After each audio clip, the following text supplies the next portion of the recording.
Welcome to cooking it simple. ഞാൻ ജിസി. ഇന്ന് ഞാൻ എത്തിയിട്ടുള്ളത് ഒരു ഈസി ആയിട്ടുള്ള പൈനാപ്പിൾ പുഡിങ്ങിൻ്റെ റെസിപ്പിയായിട്ടാണ്. ഇതുണ്ടാക്കാനായിട്ട് നിങ്ങൾക്ക് ജലാറ്റിനും ചൈനാഗ്രാസും ഒന്നും വേണ്ട.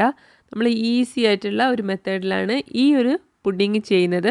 ഒരുപാട് ആൾക്കാർക്ക് പൈനാപ്പിളിൻ്റെ ഫ്ലേവർ ഇഷ്ടമായിരിക്കും.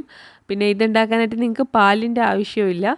ഈസി ആയിട്ട് എളുപ്പത്തിൽ ഉണ്ടാക്കാവുന്ന പുഡിങ്ങാണ്. എല്ലാവരും ട്രൈ ചെയ്ത് നോക്കുക, ഫീഡ്ബാക്ക് അറിയിക്കുക. അപ്പോൾ നമുക്ക് റെസിപ്പിയിലേക്ക് പോവാം. ഈ ഒരു പുഡിങ് സെറ്റ് ചെയ്യാനായിട്ട് ഞാൻ 750 ml ഒരു സ്ക്വയർ ട്രേ ആണ് എടുത്തിട്ടുള്ളത്. ആദ്യം തന്നെ നമുക്ക് ഇതിൻ്റെ അകത്ത് ഒരു ബേസ് ലെയർ സെറ്റ് ചെയ്യണം. ഞാനിപ്പോൾ ഇതിനായിട്ട് എടുത്തിട്ടുള്ളത് ബ്രെഡാണ്. വൈറ്റ് ബ്രെഡിൻ്റെ സൈഡ് കട്ട് ചെയ്തിട്ട് എടുത്തിട്ടുണ്ട്. ഇത് നമുക്ക് ഈ ഒരു ട്രേയിൽ ഒന്ന് ലെയർ ചെയ്തിട്ട് കൊടുക്കാം. നിങ്ങൾക്ക് വേണമെന്നുണ്ടെങ്കിൽ ഇത് കട്ട് ചെയ്തിട്ട് ചെറിയ പീസസ് ആയിട്ട് വെക്കാം. അതുപോലെ വേണമെന്നുണ്ടെങ്കിൽ 2 ലെയറായിട്ടും വെക്കാം. കുറച്ച് ഹൈറ്റുള്ള പുഡിങ്ങാണ് വേണമെന്നുണ്ടെങ്കിൽ 2 ലെയറായിട്ട് വെക്കാം. അതിനുശേഷം ഞാൻ ഇതിൽ കുറച്ച് പൈനാപ്പിളിൻ്റെ സിറപ്പ് ഇട്ടിട്ട് ഒന്ന് സോക്ക് ചെയ്യുന്നുണ്ട് ഈ ബ്രെഡ് പീസസിനെ. ഞാനിപ്പോൾ എടുത്തിട്ടുള്ളത് ക്യാൻഡ് പൈനാപ്പിളാണ്. അപ്പോൾ അതിനകത്ത് വരുന്ന ആ ഒരു പൈനാപ്പിൾ ജ്യൂസ് ഉണ്ടല്ലോ, അതാണ് ഇതിനായിട്ട് ഉപയോഗിക്കുന്നത്. നിങ്ങളെ കയ്യിൽ ഫ്രഷ് പൈനാപ്പിളാണ് ഉള്ളതെന്നുണ്ടെങ്കിൽ നിങ്ങളത് അടിച്ചിട്ട് ജ്യൂസ് എടുക്കുക. എന്നിട്ട് ആ ജ്യൂസിൽ വേണം സോക്ക് ചെയ്യാനായിട്ട്. ജ്യൂസിൽ ഷുഗർ ഇടാൻ മറക്കരുത്. അപ്പോൾ ഞാനിത് ആ ബ്രെഡ് സ്ലൈസസൊക്കെ നന്നായിട്ട് പൈനാപ്പിളിൻ്റെ സിറപ്പിൽ സോക്ക് ചെയ്തെടുത്തിട്ടുണ്ട്. ഇനി നമുക്ക് ഇതിൻ്റെ സെക്കൻഡ് ലെയർ ചെയ്യാം. ഞാൻ സെക്കൻഡ് ലെയർ ചെയ്യാനായിട്ടും ക്യാൻഡ് പൈനാപ്പിൾ തന്നെയാണ് എടുത്തിട്ടുള്ളത്.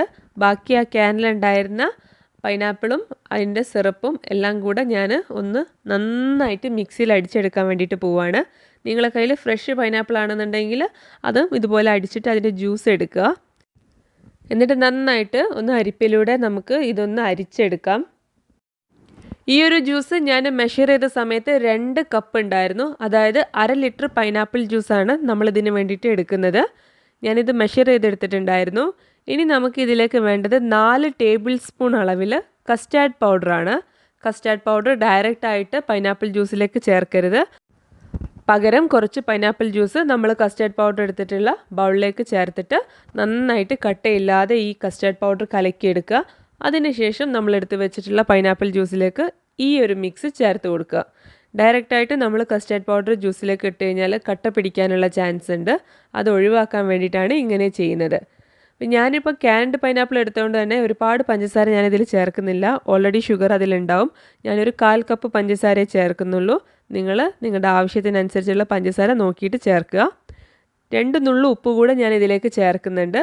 ഇത് നന്നായിട്ട് ഇളക്കിയതിന് ശേഷം നമുക്ക് അടുപ്പത്ത് വെച്ചിട്ട് ഒന്ന് കുറുക്കിയെടുക്കാം. അടുപ്പത്ത് വെച്ച് കുറുക്കുന്ന സമയത്ത് ഒരു വിസ്ക് ഉപയോഗിച്ചിട്ട് ഇതുപോലെ ഒന്ന് ഇളക്കി കൊടുക്കുക. അതേപോലെ തന്നെ ഫ്ലെയിം ഒരുപാട് ഹൈ ആക്കിയിട്ട് വെക്കേണ്ട, ഒരു ലോ ടു മീഡിയം വെച്ചാൽ മതി. ഇത് പെട്ടെന്ന് തന്നെ നിങ്ങൾക്ക് കുറുകി കിട്ടും. ഒരുപാട് സമയമൊന്നും എടുക്കില്ല. കസ്റ്റാർഡ് പൗഡർ ആണല്ലോ, ഈസി ആയിട്ട് തന്നെ നിങ്ങൾക്കിത് കുറുകി കിട്ടും.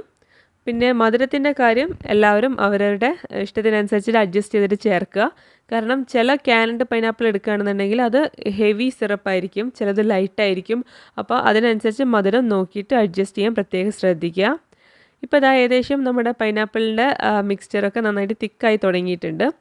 ഇത് ഒരു ക്രീമി കൺസിസ്റ്റൻസിയിൽ കുറച്ചും കൂടെ തിക്കാവുന്ന പാകം വരെ നമ്മളൊന്ന് അടുപ്പത്ത് വെച്ചിട്ട് ഇതുപോലെ ചൂടാക്കിയിട്ട് ഇളക്കി കൊടുക്കണം. അപ്പോൾ അതാ നമ്മുടെ പൈനാപ്പിളിൻ്റെ മിക്സ്ചറൊക്കെ നന്നായിട്ട് കുറുകി വന്നിട്ടുണ്ട്. ഈ ഒരു സമയത്ത് നമുക്ക് ഫ്ലെയിം ഓഫ് ചെയ്യാം. ഈ ഒരു പാകത്തിലാണ് നമുക്ക് നമ്മുടെ മിക്സ്ചർ വേണ്ടത്. ഫ്ലെയിം ഓഫ് ചെയ്തതിന് ശേഷം നേരത്തെ നമ്മൾ സെറ്റ് ചെയ്ത് വെച്ചിട്ടുള്ള ആ ബ്രെഡിൻ്റെ ലെയറിൻ്റെ മേലേക്ക് ഈ ഒരു പൈനാപ്പിളിൻ്റെ ലെയർ കൂടെ നമുക്ക് ഒഴിച്ചു കൊടുക്കാം. ഈ ഒരു പുഡിങ്ങിൽ നമ്മൾ പാലൊന്നും ചേർക്കുന്നില്ല. അതുകൊണ്ട് തന്നെ ഇത് പിരിഞ്ഞു പോവുകയോ അല്ലെങ്കിൽ പാലെല്ലാം ഇതുപോലെ കേടാവുകയോ ഒന്നും ചെയ്യില്ല. ഇനി ഞാൻ ഡെക്കറേഷന് വേണ്ടിയിട്ട് ഇതിൻ്റെ മേലിലായിട്ട് 4 പീസ് പൈനാപ്പിളും കൂടെ വെച്ച് കൊടുക്കുന്നുണ്ട്. ആ 4 പീസിന് നടുവിലായിട്ട് ഓരോ ചെറി കൂടെ വെച്ചിട്ടുണ്ട്. ഡെക്കറേഷനൊക്കെ നിങ്ങൾ ഇഷ്ടം പോലെ ചെയ്യാവുന്നതാണ്. പിന്നെ എല്ലാവരോടും ഒരു റിക്വസ്റ്റ് കൂടെ ഉണ്ട്. നിങ്ങൾ ആരെങ്കിലും ഇനി സബ്സ്ക്രൈബ് ചെയ്യാൻ ബാക്കിയുണ്ടെങ്കിൽ താഴെ ചുവന്ന സബ്സ്ക്രൈബ് ബട്ടൺ ഒന്ന് ക്ലിക്ക് ചെയ്തിട്ട് ചാനലൊന്ന് സപ്പോർട്ട് ചെയ്യണം. ആരും അക്കാര്യവും മറക്കരുത്.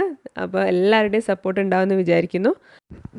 അതുപോലെ തന്നെ കൂടെയുള്ള ബെല്ലൈക്കൺ ക്ലിക്ക് ചെയ്തിട്ട് ഓൾ എന്ന ഓപ്ഷൻ എടുത്തിട്ട് നോട്ടിഫിക്കേഷൻസ് എനാബിൾ ചെയ്ത് വെക്കണം. അത് ആരും മറക്കരുത്. ഞാൻ ഈ പൈനാപ്പിൾ പീസസിനെ ഒന്ന് ചെറുതായിട്ട് പ്രസ് ചെയ്ത് കൊടുക്കുന്നുണ്ട്.